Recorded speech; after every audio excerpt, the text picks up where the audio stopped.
Here we are, 3 weeks removed from This Is Mappa, but we're back and hopefully we'll be doing this more and more regularly. I blame myself because I can be lazy sometimes, but hey, we're back and we've had a few people asking, where's the show? Bundo. I'm like, hey, it's here. It's here. Right, I'm Stel, I've got Kyri, I've got Roy. Gentlemen, Kyri, how are you? Because I'm not going to ask how Roy is. I speak to him every day, man. Good. A lot has happened, I guess, since the last time we did the pod. But some predictions are coming to fruition. Some of your own predictions, Stel. Well, they say a week is a long time in football. In Cyprus, a week is an eternity, and 3 weeks, woof. Roy, buisere. What's up, boys? What's up? How you doing, mate? Actually, how you doing, Kyri? I'm not gonna ask Stel because that's day. Yeah, I guess I'm doing okay. Should we get into it? I mean, we might as well, right? Yeah. Let's talk Mappa. Yeah, let's talk Mappa, because I tell you what, it has been, wow, what a 3 weeks it's been, boys. Do you know what? You mentioned earlier at the top of the show about how some of my predictions seem to be coming right, and the main one is obviously AEK, who seem to be taking the league by storm at the moment. Here's the league table, 2 points clear at the top. Apollon in second, and AEK have been ripping teams to shreds. 5 goals conceded, 15 scored. I guess when you've got Trzaskowski and Matt Derbyshire in the team, anything can happen. But then again, they're getting goals from all over the pitch. And Kyri. Yeah, man. I mean, I'm not going to say I'm surprised, but maybe mildly so. Like, I didn't expect them to be topping the league 8 games in. But yeah, that front two. I mean, the whole team is playing well. They've sorted out some issues at the back where they were weak in the previous seasons because they still had Trzaskowski, obviously. But yeah, it seems to have a more balanced display this season, at least for the time being. But the thing is, they are playing like champions, and by that I mean they're going away from home to teams like Anorthosi, who, let's be honest, they're a decent team at home, and they're getting good victories, and they're winning convincingly. They're grinding out results against the likes of Ethnigo, who are fighting for relegation. And then you got Cannon Fodder, Bayek, who, okay, they're 9th in the table at the moment, but if you look at their goal difference, I think only Ethnigo is worse, and they're pounding them 3-0. And we mentioned the 4-1 victory away at Apollon, your boys, when we last did the show. So they're looking really, really good. But can you think of any standout players for them at this moment in time? I mean, obviously, Trzaskowski up front is he's just like such a gravitational presence, up front. Even if the numbers, he might not be the assister or the scorer, but with him there, it just makes everything kind of like flow around him. They scored some really good goals, it's. Let me check. It was the one against Anorthosi. One of the 2 goals. I can't remember which of the 2, but it was like, okay, Anorthosi were again kind of like ball watching, but it was such a well executed goal because it involved so much off the ball movement from the front 3 at the time, and players were moving not to receive the ball but to make space for teammates.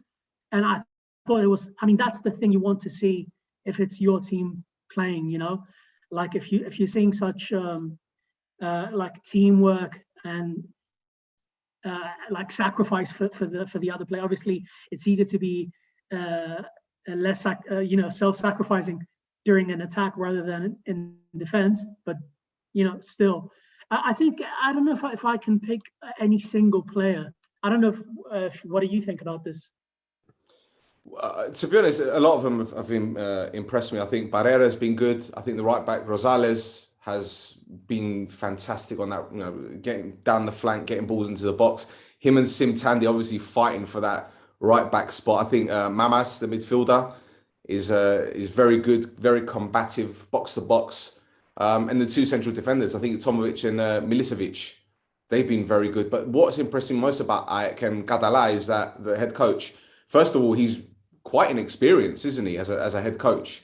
And on top of that, they're changing their system game by game. You don't know if they're going to play 3 at the back or back 4. You don't know if they're going to play 3 up front. And on top of that, they got Romo to come off the bench, who's a brute. So they look like a very, very well-oiled machine. I don't know what you make of Ajax, Roy. To be honest, I've been listening to what you guys had to say very carefully, and I don't disagree with anything. So I don't have too much to add, other than the fact that, one of the things that I think has helped Ajax is the fact that the lights were never on Ajax. Everyone was talking about Omonia, Apoel, Anorthosis, Apollon's comeback, with the new team. No one sort of really paid attention to them, so they worked really well. They brought back, let's not forget that they brought back the technical director, I forgot. Roca. Roca, which in his first spell with Ajax, he did a really good job. He went to Panathinaikos. It wasn't bad at Panathinaikos, but when he came back, I wasn't that sure that he would have the same high percentage, especially with the players he signed. I mean, let's not forget, I think Ajax and Aris were the 2 teams that signed the most players. I think they signed like 19 players.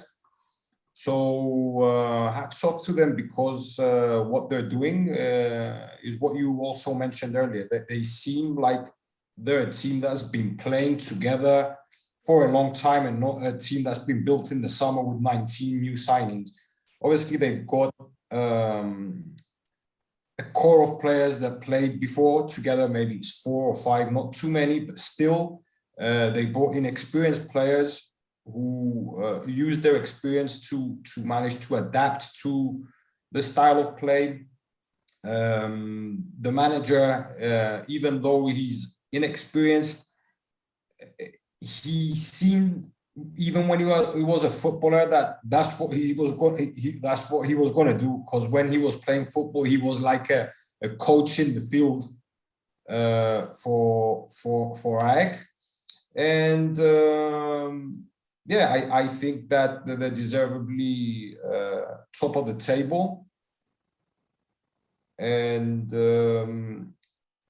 I think they're going to continue. A lot of people say, I don't know when,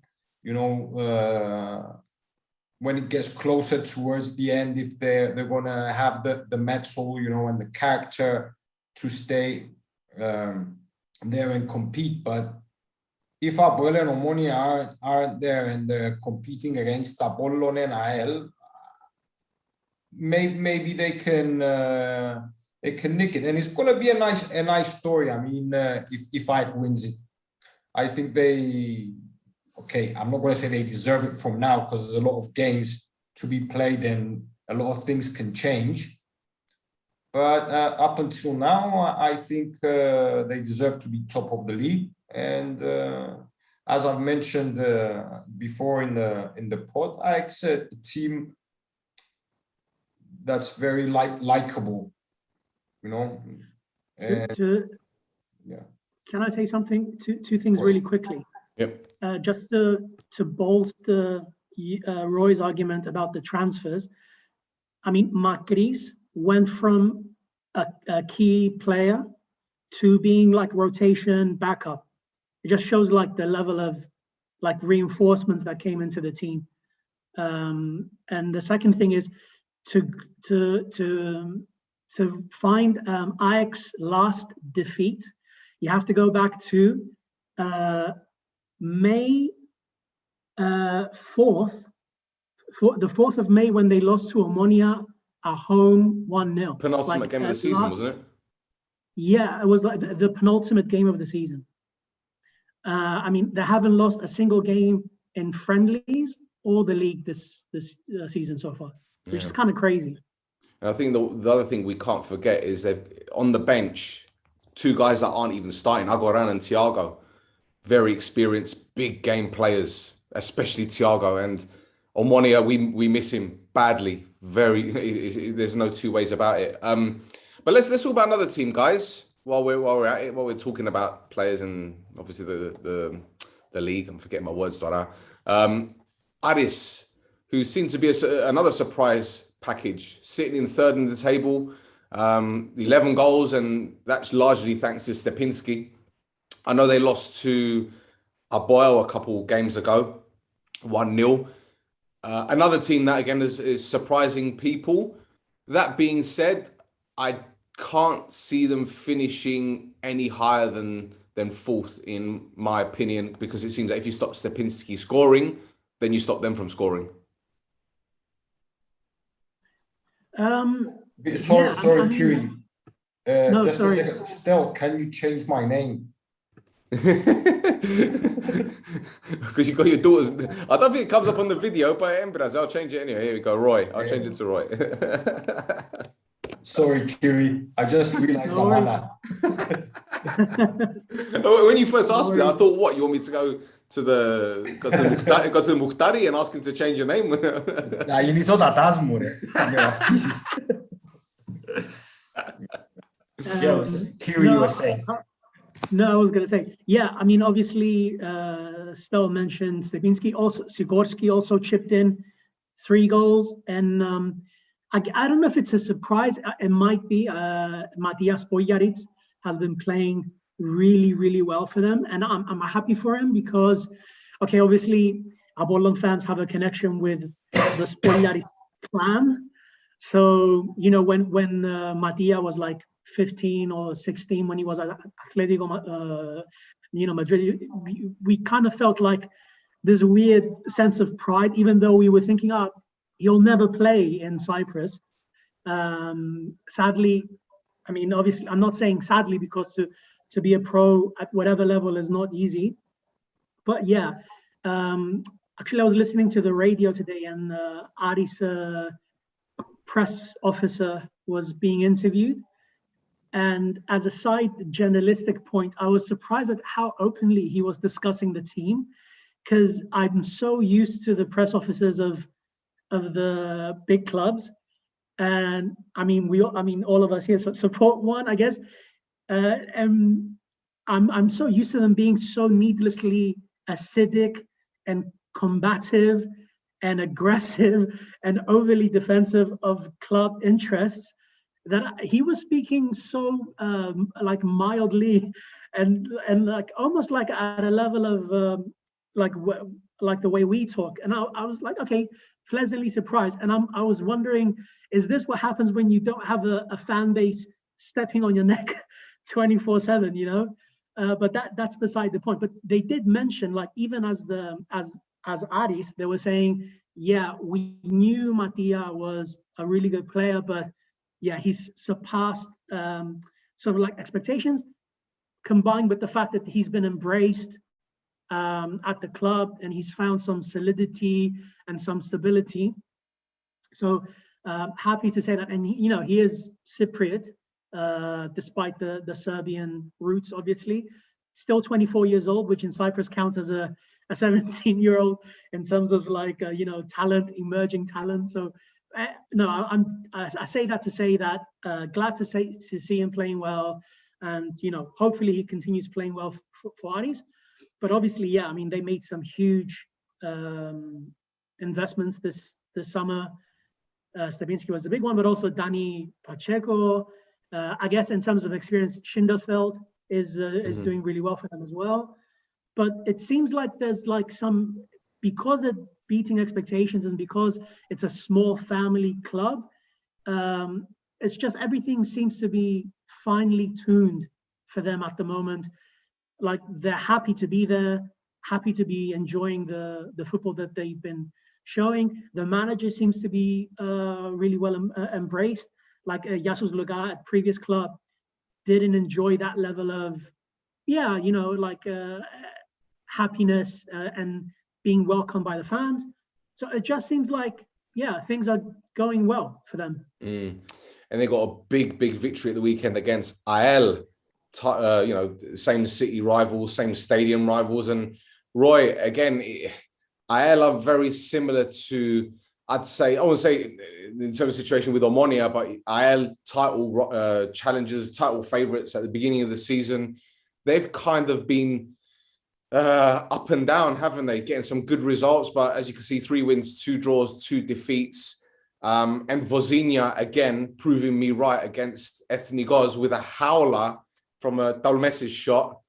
Are they going to turn things around and be the title contenders that they were until the third from last game of the season last year? Okay, just before I say my opinion about Ella, I'd like to add one player who plays for Aris that you didn't mention, who is Kazoo, who played for Apoel and the left back. Mm-hmm. He started the season playing really well, and I think the last 2 games when he didn't play, they didn't win as well. And for me, the biggest surprise from Aris is Yasos Lukas, because I didn't expect the team to do that well because of the big names. I wasn't sure if Yasos was going to be able to manage the team so well. And excuse me. So that's about Aris before I talk about IL. Yes. The truth is that IL and Omonia are similar in the sense that they're the 2 teams that kept the core players, even though we said in the past that IL had lost Danilo and Mae. Yeah. And I think 9 players left, because let's not forget they had Avraham as well and Haris Kyriacos, who were Cypriots and played for a few years there. But you know, they seem like to be a very similar team to the one we were used to. There's no really big surprises there, unlike Omonia, which we thought the same, but we'll jump onto that later. I think that IL is going to be there. I'm going to be surprised if they're not. I mean, if you look at the table, okay, they're sat on 11 points. Is it 11 points they've got? Yeah, but with hand, which is against Omonia. Yeah, 11 points. Yeah, 11 points, yep. Yeah, so, and they've got a game in hand, which is against Omonia. Mm-hmm. Because he's got a game against Spike. So, okay, both of the teams are gonna need the victory when they play, but I think the Omonia and I will play in January, if I'm not mistaken. But okay, I think I was going to be there. Obviously, the beginning of the season, they played also some games in Europe. They got disqualified early. It seemed like they depended a lot on Cepovic scoring goals for them, and now that he's not, maybe that's a bit of an issue. Euler is having a good season as well. From what I'm hearing from the radio station, sometimes when I'm driving, IL fans are putting on the pressure on Kyriacos as well, and I think that's unfair because Kyriacos, for me, what IL has done the last 2-3 seasons has exceeded the expectation. I think for me, IL is the most successful team if you think of the budget, what they're having. I mean, it's a professional team that's just run by the chairman and the manager. They don't have anyone else. Like if you really look, they don't have a committee behind them. They don't have technical directors. They don't have anyone. It's as if it's what's his name? Whatever. But have Kyrios on the first page. Ο πρόεδρος της ΑΕΛ, ο Sophocleus and Kyriacos. It's just them two with the players and they're doing what they're doing. I mean, they've got one of the lowest budgets. They probably have the 8th lowest budget in the league. And they've been very competitive, and they managed to sell 2 or 3 players this summer as well. And you see, the thing is, you have some pleasant surprises, but there are no teams that are scary. You can't really say that, oh, this team, and that pisses me off more because I thought that this year Omonia would have had the chance to widen the gap between the other teams. And but yeah, everyone can lose from anyone. But I think Isle will be top 4 for sure. The thing is, if they're going to get in the top 4, they need to stop throwing away points. Like I said against Ethnikos, they were winning, and they blew that one. I think they were winning against Olympiacos as well, and they conceded a penalty. And they're throwing away points. The game against Aris, I didn't watch, so I can't say how they played. But a 1-0 defeat tells me it was a close encounter. I know they beat Anorthosi, they beat Bayek, and they trounced Buffalo 4-0 on the opening. I think, was it their second game, or their first game? I think it's their first game, yeah, because Buffalo beat Apoel. That's right, Buffalo beat Apoel 4-0, and then their goal difference was completely. Lost 4-0. Yeah. So, all right, on to let's talk about a few other teams first, very quickly. Let's go with Buffalo and Olympiacos. We'll go to Apollon in just a moment, Kira. I know you're itching to talk about your team, but Buffalo and Olympiacos, I think both teams are very. They should be proud of themselves to be in those positions right now. Olympiacos, who have lost quite a few players, they brought in a few players, but key players have left them, like Zahario and Psarti, to name just a couple. And Buffalo, again, a club who brought in quite a lot of players this summer. But from what I've heard from people close to the club is that a lot of the players don't particularly like the head coach. And their last game, the victory against Bayek, if I'm not mistaken, they just freestyled it. They did their own thing. That's insane. I haven't. This is Cyprus. Yeah. I mean, but I'm sure this happens elsewhere as well. But I'm surprised that if this is actually the case, you know, obviously we should put allegedly in front of allegedly, exactly, yep, these things. But in the event where this is rooted in reality, I'm surprised it has been allowed to take place with a board that seems quite decisive to act. So, yeah. Well, I'll tell you something. Another alleged thing I was told while I was in Cyprus. It was alleged that Dubov, the Buffalo president or owner, whatever you want to call him, loaned Apoel 4 million at the beginning of last week. Alleged. Again, I think I used too strong a word before. Okay, before I was absurd. This is actually insane. Again, allegedly, but I can't tell you my source. No, but I'll tell you at the end of the show, 100%. No problem. But let's rephrase it. Alleged. Let's rephrase it. If Club A lends money to Club B in the same league, I mean, I don't know. Does this go to, I don't know, European Court of Justice? Where do you take something like this? This is like crazy. I don't know, but again, it just would not surprise me. This is the thing. Nothing. Maybe he wanted the passport resident. Possibly. Yeah. Maybe it was 1 million for every goal conceded. I don't know. Yeah. I don't know, but. See, and this is the thing. When you hear about little things like, for example, I'm still new to this league. So when I hear about certain things, I don't get taken aback by it because it doesn't surprise me. Look at the background, for crying out loud. I mean, there was a bomb was set off at Omonia's vice president's home last week, right? You know, these things don't surprise me. But when I hear this club loaned this club 4 million, then I heard about a few months ago about the Gazibi, the national stadium, the board being mostly Apoel fans or, in inverted commas, investors in the club or shareholders or whatever. Again, these sort of things don't surprise me. So again, allegedly, Buffalo loaned Apoel 4 million. Whether it was the president lending the other president money for their own personal things, but from what I heard, it was from one to there. But again, alleged. So I'm not saying it happened.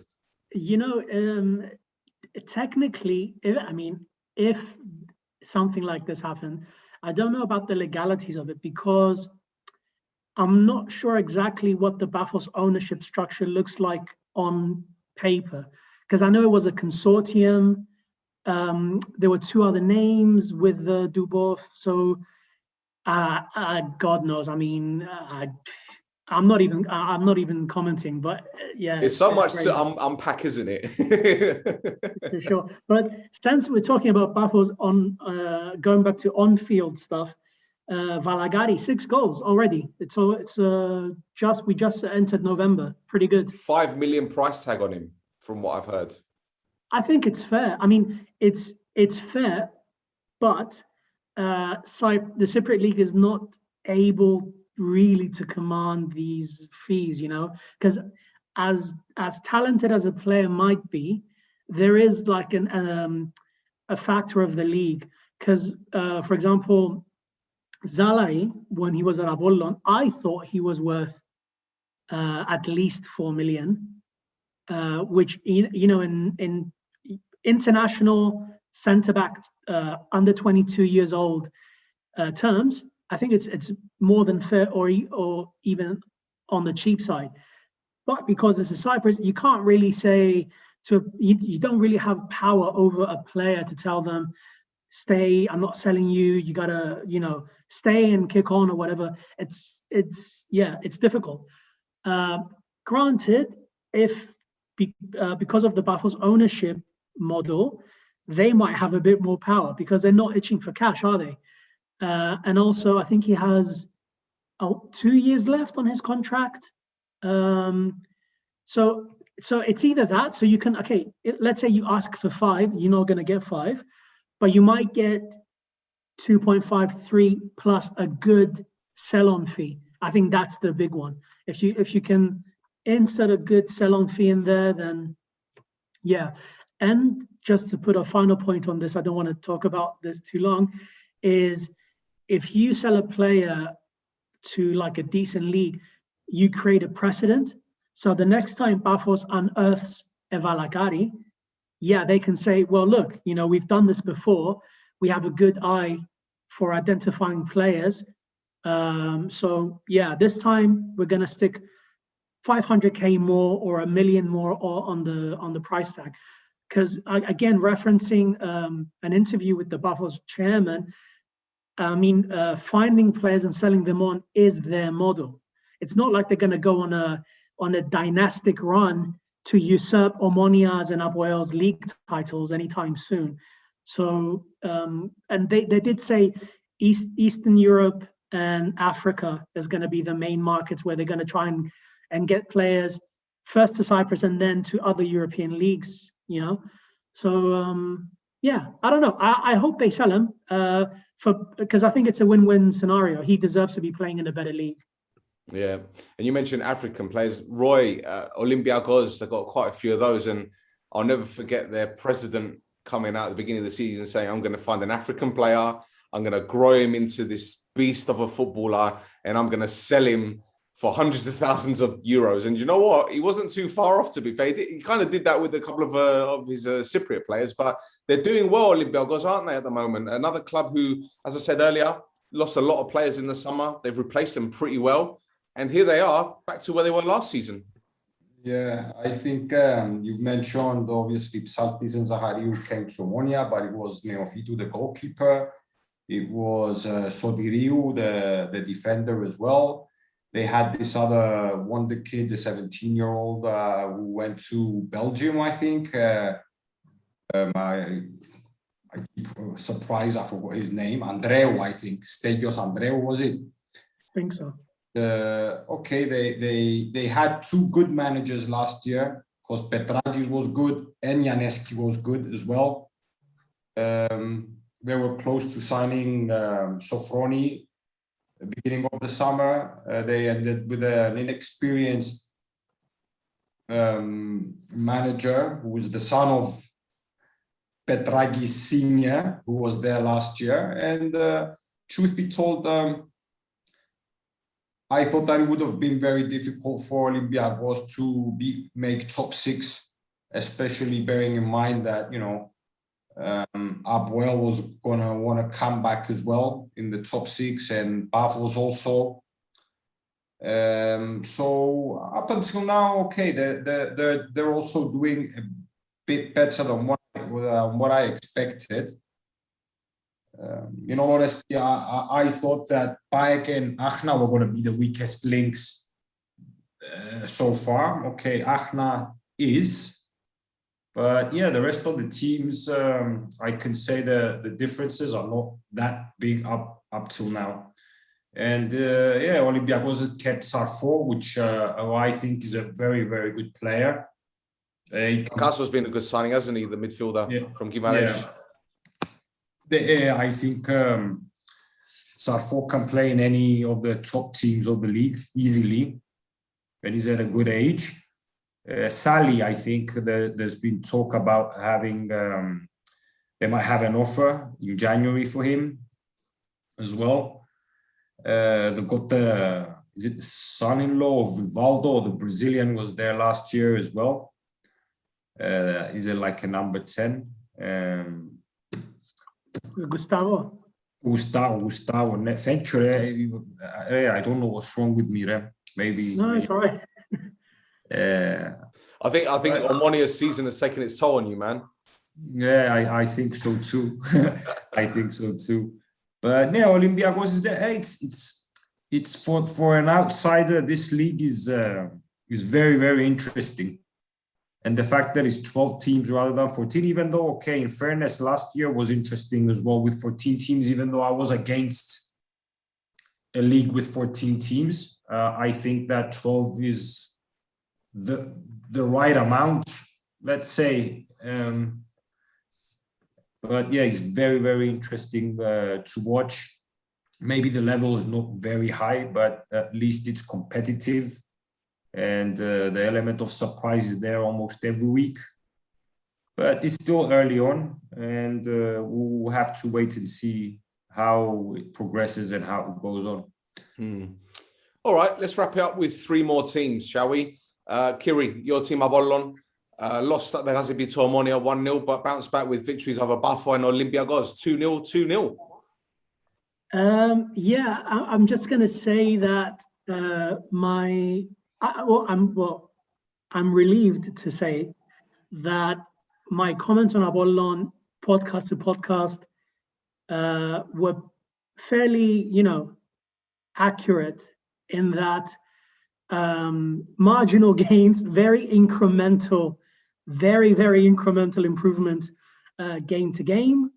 I said in the beginning of the season when we got knocked out of Europe that it was way too soon to make, big calls, big major judgments on the team and the manager, Zorniger. And yeah, players hadn't settled in, injuries hadn't come back.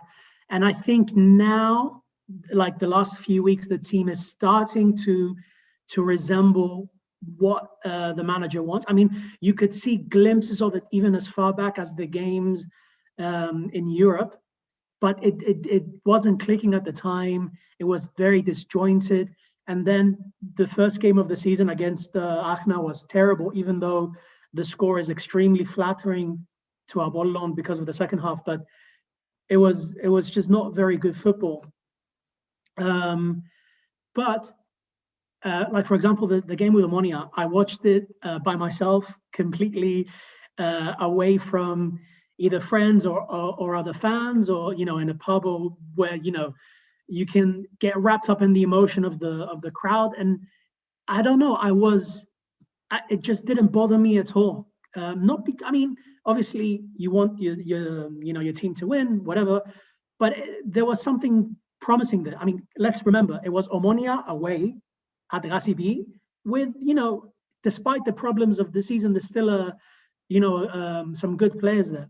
But my one main gripe with Apollon, which is maybe in the process of being resolved, there isn't a cutting edge yet. There isn't an easy route to scoring, which obviously is something to be concerned with. But there are other things that are promising, and also that they align with why the manager was brought in. We were told that this is a pressing manager. He wants to play, a pressing style of football. He wants to sustain attacks, to retain possession. These things are there at the moment. And I saw them with Omonia and the game before Omonia, and the game against Olympiacos. So the loss against Omonia didn't worry me too much, because at least there was some coherence, there was some possession. Apollon broadly was good at gaining back the ball. Okay, Omonia for sure could have hurt Apollon on the counter, and as they should have gone 2-0 up towards the dying minutes. But against Olympiacos, I saw some good stuff, some good structure.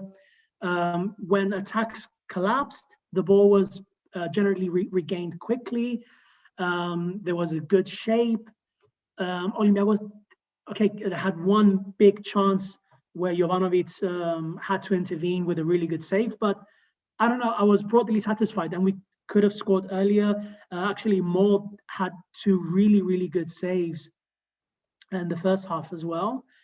But yeah, I don't know, I'm pleased.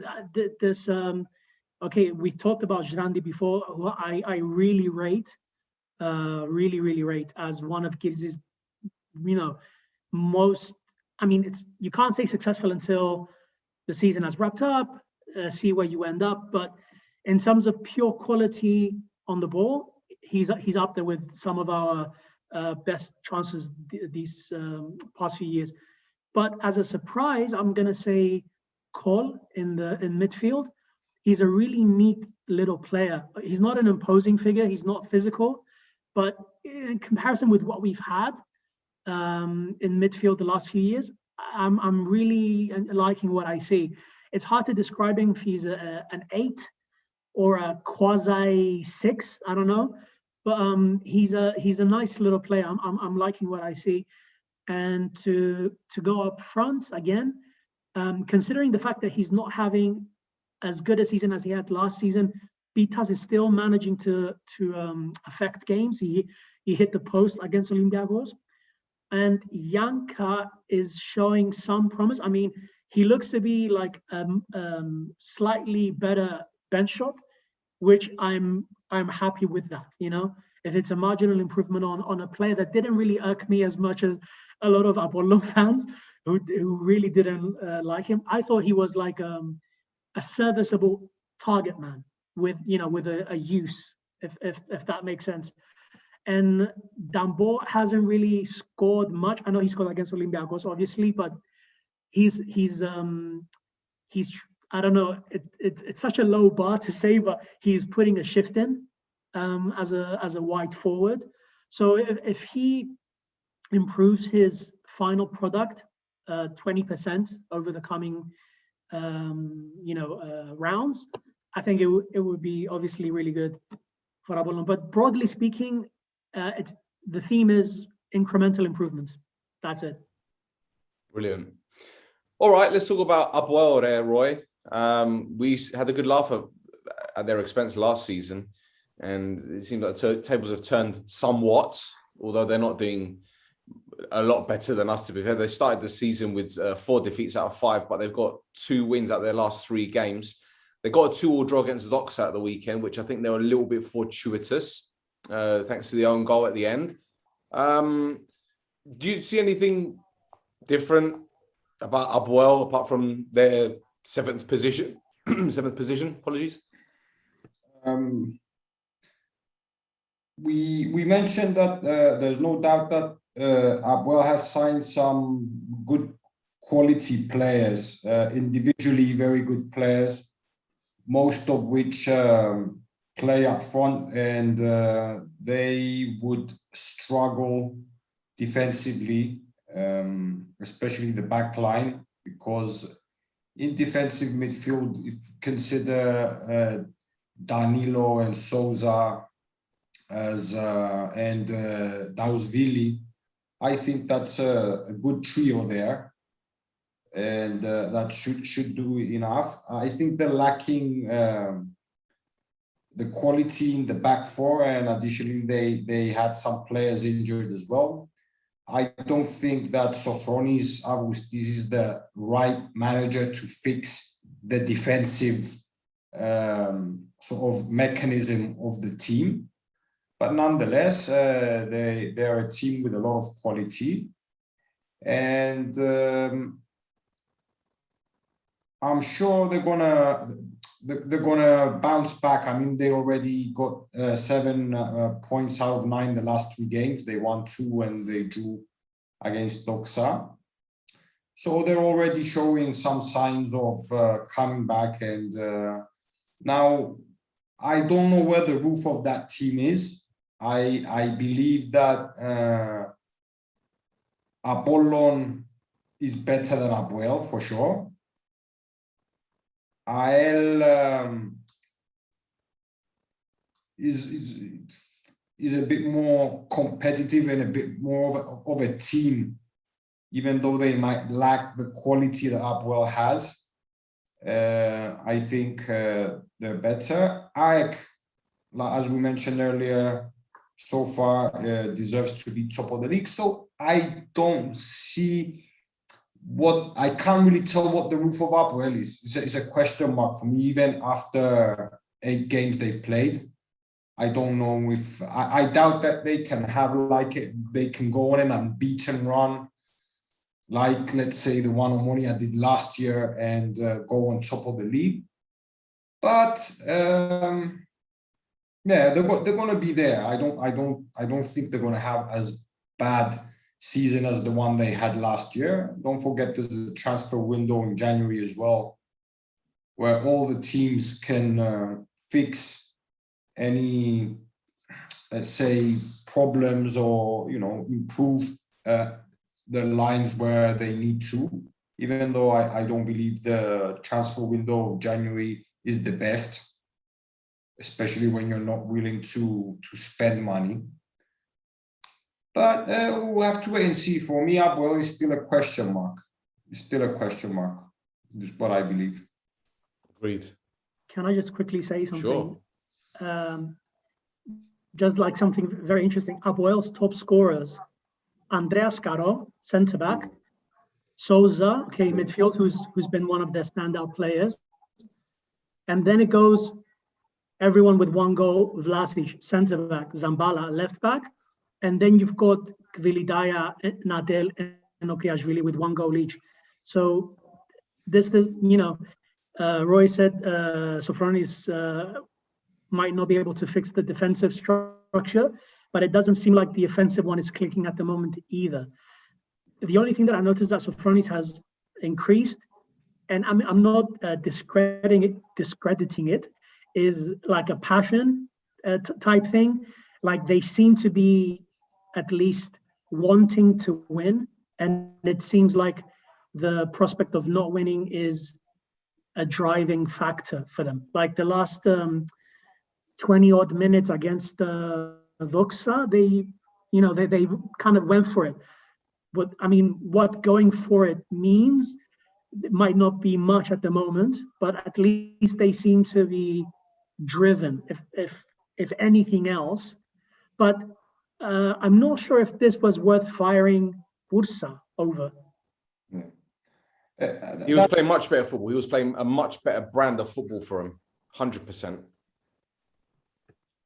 That's the characteristic of Sofronis in all the teams he played. Okay, I don't know if he managed to do that with AEK, but with Apollon, you always see the passion and how he lived the game, and it's natural. But another factor that I don't know if might be a bit too early to say is that they have the strength and conditioning coach Omonia had for 3 years, Papadakis, and that might play a role after almost 2 months of him being there. Maybe the results of that starting to show as well, because to want to compete till the end, because sometimes you might want and you can't because your body won't follow. So maybe they're doing a good job there as well, other than obviously the factor that, you know, the passion's there, the determination's there, the refuse to lose or wanting to win mentality is something that maybe Sofronis instilled to the team.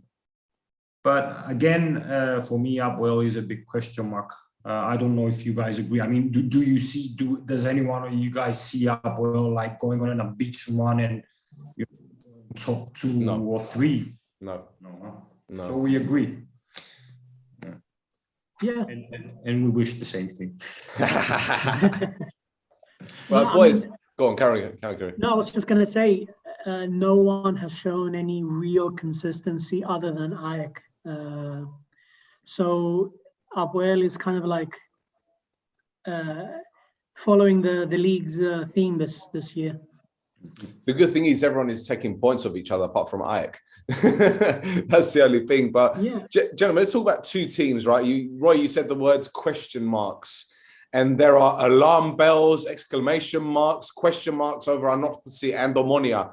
Not so much Anorthosis at the moment because they go good victory at the Gazipi against Omonia in a game where it actually wasn't Omonia's worst performance. I think the defeat against Bayek was Omonia's worst performance this season. But then again, we're talking about, well, which was Omonia's worst performance this season? Because there have been so many bad performances overall.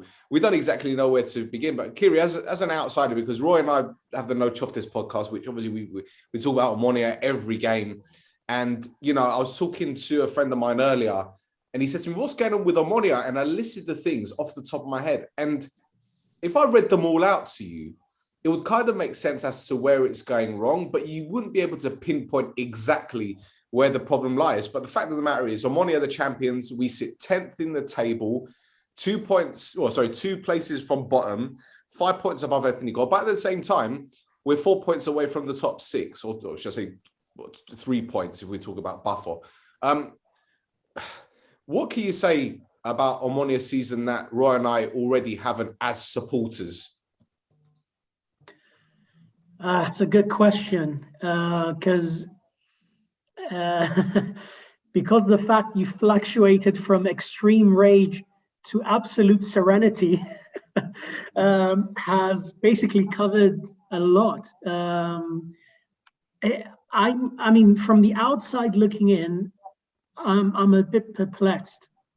Obviously, Roy mentioned the fitness coach who moved to Apoel, but I'm not really. Is that the? I mean, I'm not discounting the background stuff at all. I'm a huge believer that the staff can really make or break a team, you know.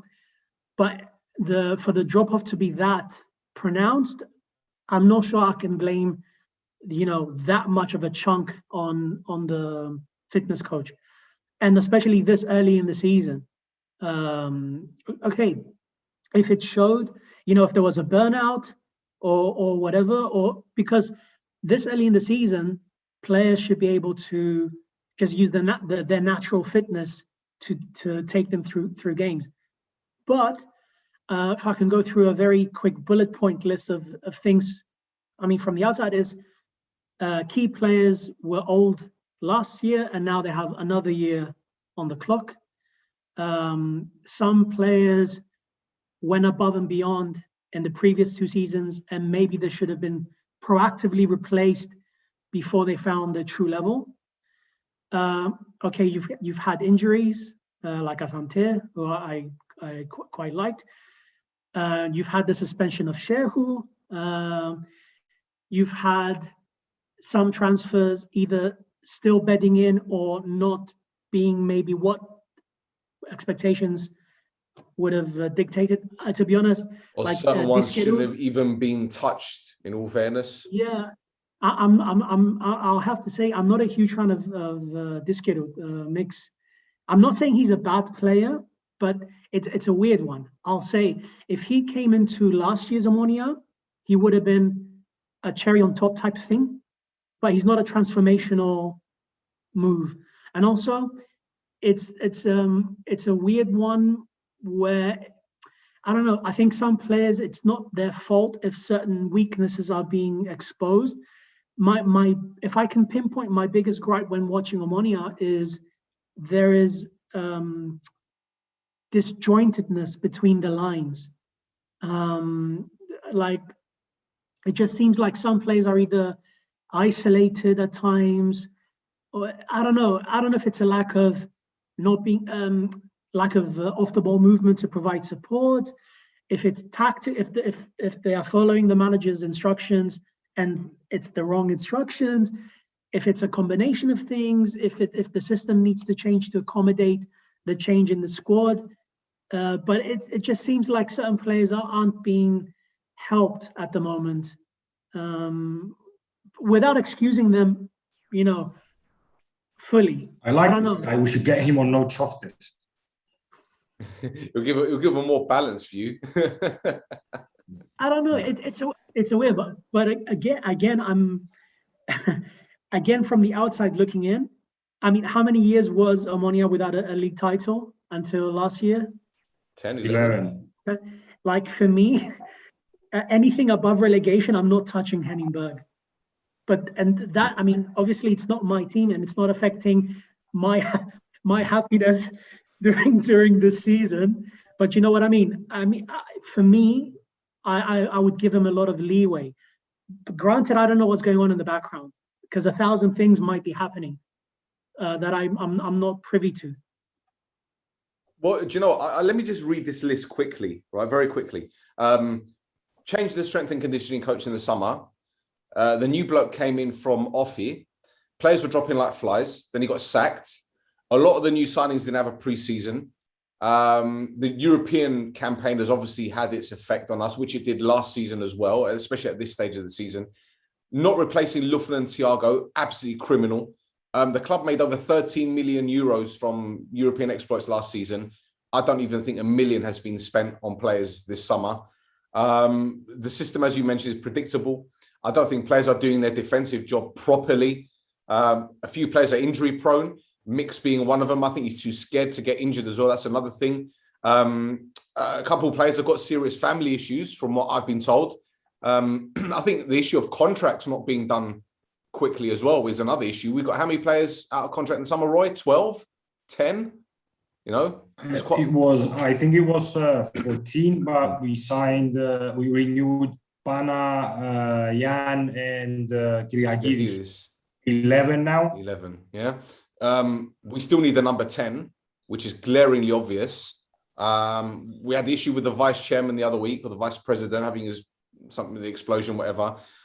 There's uncertainty over the ownership of the club because apparently the deal's going to go through. We don't know whether that should affect the players or not is another thing. I don't think it should, in all fairness.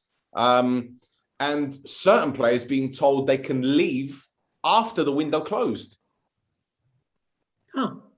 So, again, there's so much. Oh, I'm going to find this out of the way. There's so much. But at the same time, I think it just goes back to what you said about tactics and everything. And the one thing that Roy and I have been discussing on the No Choftes podcast, which is a pattern that's emerged so much, is that on transition, we're not quick enough going forward.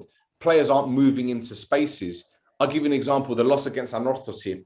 Loizo is being played wide left. And while he's a fantastic prospect, you can't play a lad that's 18 years old, 5'0", expecting him to play with his back to goal because he hasn't got a right foot.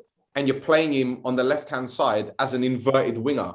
Jan Lesiaks is getting forward, looking for that pass. The lad is trying to drop deep. He gets clattered. He loses the ball. But I think the main issue for me right now, apart from that, is, as I mentioned earlier, not replacing Thiago, because he was key, giving Lesiaks the license to roam forward. Because whenever you see Jordi, you see it more frequently now, Jordi gets the ball on the left-hand side of the centre midfield, and he looks up looking for Jan. Jan's like, should I go? Should I not go? Because I've got no one making the diagonal run to create me that space. Again, watch the No Choftes podcast on YouTube and you'll see all of our rants. And I think I've said way too much about Omonia than I already have done before. I don't know if, Roy, you want to add to what we've said? Because we could do this. It sounds like an Omonia podcast again, isn't it? I like Kyri's approach. What you said is things we discuss not only on the pod but like on a day-to-day basis.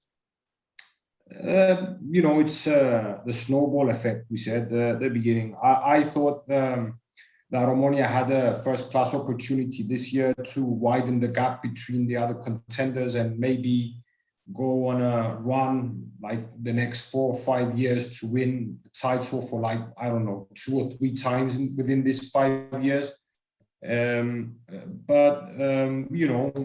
had to tick some boxes, and amongst the things is the team that was successful the last couple of years should have played at if not a better level, but close to the top level as they did last year. And I thought that if we played our cards right and we added into the existing squad, 2 or 3 key players, top level players, we would have been better. In all honesty, even the most pessimistic fan of Omonia probably didn't expect us to be second from last at this point, because something I've mentioned on the Choftes podcast is that last year in 36 games we had 3 losses, and now already in 7 games we've got 4, and that's excluding the European games.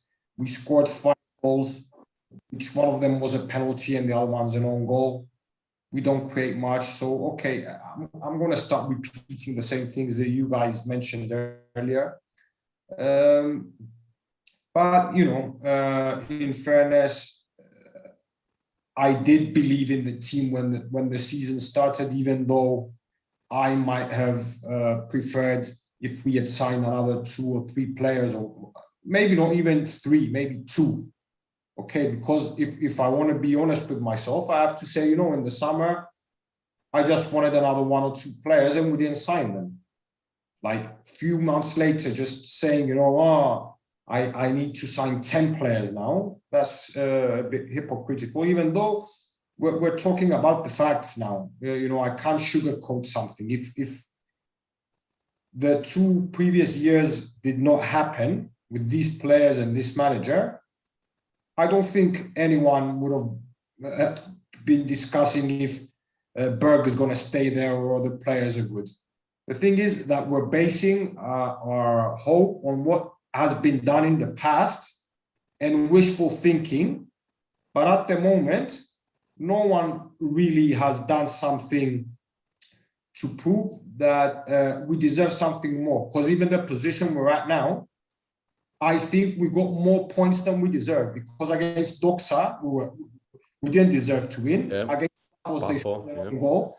So like 4 out of 7 points we got, we didn't really deserve. And even, okay, against Apollon, I'm not going to say it was unfair, because Apollon could have equalized that game, but like you mentioned earlier, we could have scored a second or third goal towards the end. I mean, you held the ball in and around the area, you had some set pieces and all of that, but other than the chance that I think, was it Dabo who tried to kick at the end, yeah. I think Omonia missed bigger chances without holding the ball and trying to counter-attack. But anyway, I'm digressing. Omonia, whether we like it or not, these are our players. Even if we decide that we want to use all the 4 options we have to sign players in January. January is 2 months from now. So we have to stand behind the team, stand behind the manager, stand behind the players. Obviously, everyone from his specialization has to work on stepping up and taking responsibility for what's going on in the club. Because when last year we won the league, we said that everyone was equally important, whether that be the strength and conditioning, Berg, Larku, Darabruzzi, Sokolovsky, the fans, the players, Papastavru. So similarly, when things are not going well, you can't just blame one person for what's going on. So we'll have to wait and see. But like I said, judging from the results and the performances this far, I don't see much of an improvement. But I'm hoping that things can change. Can I say 2 very quick things again? I mean, like the key thing you said, whatever happens in January, it's still, you know, away, 2 months away, or however much it is.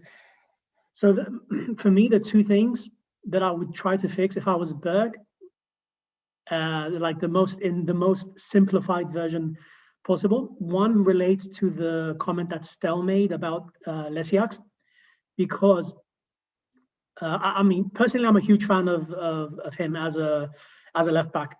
I mean, probably the best one in Cyprus the last 3 years. But because Berg leaned on him in previous seasons as a creative outlet, you can't have the thing that Stel mentioned, which is the hesitation on when to make the move forward and when not to make the move, because you feel like the defensive structure and the shape might not be able to facilitate the overlap. So you need to sort that out. And the other thing is you need to de-isolate, if that is even a word, Chebovic up front. Wait, am I? Is it? Yeah. Anyway, whoever is up front, because I feel like Shepard. Yeah. So I think he finds himself isolated too often, and he's not a counter-attacking forward. It's not like you can knock the ball forward in space, and he's going to chase it down and dribble past 1, 2, 3 players. You know, he's not that. It's not that profile of forward. So you either have to allow him to either provide the assist or to receive the assist from closer range more often. So I'm not sure if Berg can experiment with some 3-5-2 system. So either play someone He's done it in closer Europe. to. He's done it in Europe, though.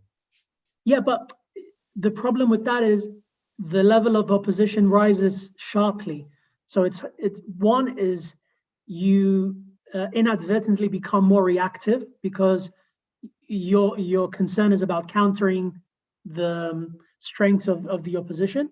And the other thing is, for the fans as well, it's hard to take solid conclusions, again, because of the level of opposition. And also kind of stick with it and see if it, because my thing with a 3 is, one, you kind of liberate Lesiaks a little bit from his defensive duties. And the other thing is you try to create a triangle up front with the notion of one of the CMs might be able to roam a bit forward to create an attacking trident, at least at times. Anyway, it's just a thought. I'm not a manager or anything, but it's something to change things around, or at least to freshen things up. But anyway, yeah. There we go. Well, only Berg knows what he's going to do next. And I trust Berg. I trust him 100%. I've got no doubt he'll turn it around, but hey. Right, gentlemen, let's wrap it up with one more team. And we'll be very quick on this. Because I'm going to have to go in like 5 minutes. That's all right. We'll do it in under 5 minutes. We'll do it in 3 minutes. I want to talk about Anorthosi. Yeah? Anorthosi. And I'm going to give you this analogy with Anorthosi. Roy, you know when I came to visit you in Lefkosia, right? I was in Strovolo. And it took me about half an hour to get to yours. Why? Because there was traffic lights, red light, green light, then red light, then green light. Like it's, what's it called, Squid Games, right? And I was getting so frustrated because I'm stopping and I'm starting and I'm stopping. That's been Anorthosis' season, hasn't it? It's been stop-start. They play well one week, then they play bad one. It's the inconsistency. But they got a good result against us. What do you make of their season so far, both of you boys? Cup winners, cup holders? I think that Anorthosis actually the day after we lost on Saturday, I went out for a coffee with a friend of mine who's an Anorthosis fan, and I told him, I think that Omonia, Achna, Anorthosis, and Abro probably the 4 worst teams of the league this far, and he said that, you know what, actually Anorthosis is not that we're so bad, we're inconsistent even in the game, during the game, yeah. Whereas we've been equally bad throughout the season, let's say, but Anorthosis have their spell during the game where they're playing really good, but they concede easy goals, and that's what he told me. He was worried that when he saw the starting lineup with Teledic and Warda and Husbauer, he thought that they would struggle against us. But I told him we're very slow as a team, because he said, I saw some improvement in the defense. And I told him, playing against Omonia doesn't say much about your defense because we're really, really slow. We don't have the energy levels, our lines. And so if you were tested against a faster team or a better team, maybe, you would say something different. But for Anorthosis, again, another season. They start off with Getspaya, and even though we said Anorthosis for AEL and Omonia were the 2 teams that managed to keep their managers for 2-3 seasons consecutively, Anorthosis seems to change their team even though they have their manager. And unlike Omonia, who at the moment seems to have some issues, but you can't really point a finger at one person and say it's his fault. In Anorthosis, things are a lot more straightforward because in Anorthosis, Kespaya is responsible for everything. He hasn't got a technical director. No one can, he's the one who chooses all the players. There's no doubt about it. No one can tell Kespaya, oh, you know what, go sign that player, or we recommend this player. He's like, if he wants him, he's going to have him. So he's the one who coaches, manages, he's everything there. So it's easy for Anorthosis and Anorthosis fans to blame one person because it's one person to blame. Whereas Omonia, they're like, is it Papastavro? Is it Larko? Is it this? Is it the strength and conditioning? Is it Berg? Is it, you know, the players a little bit more big-headed or became a little bit arrogant because of their success? But Anorthosis, they have some good players. They've got some, some experienced players, some good players, but I don't see them being there in the top. I don't know if top four doesn't get numbers to the series. Apollon, Exactly. and then chaos. Yeah, I mean, the thing with Anorthosis is, I think Roy nailed it. They're inconsistent. Like, they can play brilliantly for 10 minutes, but then they can just fall off. Obviously, it depends a lot on the players as well. Like Lazaros played well against you, for example. But even in the goal you conceded, it was Lazaros played really well on the right, but then it was a scuffed finish that became an accidental assist. Do you know what I mean? I mean, obviously, a goal is a goal is a goal. It doesn't matter. But you don't see a design there. You don't see anything deliberate, kind of. But yeah, I'm very uncertain about them. Well, they are the team you'd love to hate, I guess. In my book, anyway. Right, so, look, I don't have any like massive issue with Anorthosis. They're just you know, for me, they created history by becoming the first Cypriot team to qualify for the Champions League, and I give them their respect. But for me, they're like the gift that keeps on giving, because Kespaya is just an utter nutcase, you know. And even when he's calm, he just looks like he's going to explode. You know that character in, I think it's called Up, if I'm not Up. There's a cartoon in a Disney cartoon. He's a red character, and his head's about to. Do you know which one I'm talking about? Yeah, I forget which one it's called. Inside Bravo, that's the one. That just gets fire. That's just gets fire. Anyway, boys, we've wrapped it up. It's been absolutely great doing this again. Kiri, Roy, thank you for your time. Before you guys go, do you want to promote any Twitter, anything? Instagrams? OnlyFans? Yeah, you can. OnlyFans. Find me on Twitter. I'm pretty sure that would be more profitable than a lot of our jobs in Cyprus at the moment. Works for Aris, anyway. But yeah, you can find me on Twitter at Nicolaou Kiri. Yeah. Excellent. Roy? Yeah, Roy No Troftes on Instagram, and then you got Stel on Instagram. Excellent. That's it for another episode of This Is Mappa. We'll be back very soon, Gobelia. Until next time, adios.